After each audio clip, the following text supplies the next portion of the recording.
Aujourd'hui, maman est morte, ou peut-être hier, je ne sais pas. Moi, je ne l'ai pas appris par un télégramme. J'ai reçu un WhatsApp de mon frangin.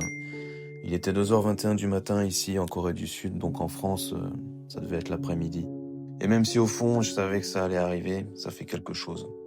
Parce que ça faisait déjà longtemps qu'elle n'était plus vraiment là, mais aujourd'hui, c'est différent. Cette fois, c'est définitif. Ma mère lisait beaucoup. J'ai grandi avec ça. Je l'ai toujours vue avec un livre dans les mains. Moi, je suis arrivé tard à la lecture, mais elle y était déjà. Et sans le savoir, elle m'y a emmené. Ça fait plus de 10 ans que je vis à l'étranger, en Corée du Sud. Et se construire une bibliothèque en français ici, c'est compliqué. Mais elle trouvait toujours une solution. Elle fouillait les brocantes dans les cartons usés. Elle cherchait des livres pour moi, des classiques souvent. Des vieux livres que les gens vendaient pour presque rien. Et à chaque fois qu'on se voyait, ici ou ailleurs, elle arrivait avec des kilos de bouquins dans ses valises. Aujourd'hui, j'ai une bibliothèque assez modeste, un peu plus de 500 livres, mais une grande partie de ces livres, c'est elle. C'est elle qui les a trouvés. C'est elle qui me les a ramenés. Certains même lui appartenaient. Des auteurs comme Balzac, Hugo, Chateaubriand, Dumas, Flaubert, et j'en passe.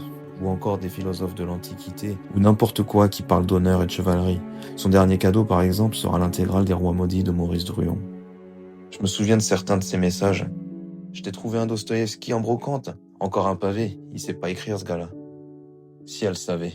Ou encore, je t'ai trouvé un Balzac que t'as pas, je pense. Mais franchement, pourquoi lire un truc pareil alors qu'on t'y force même pas? Ça me fait sourire. Alexandre Dumas, c'était son préféré. Et maintenant, je comprends pourquoi. Ce qui est étrange dans tout ça, c'est que l'amour reste intact. On s'est jamais dit je t'aime, par exemple.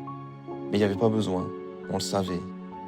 Et pourtant, avant qu'elle parte, je lui ai quand même dit. Enfin, je pense qu'elle m'a entendu. Je pense qu'elle l'a su. Je sais pas, j'espère. Et ça me suffit.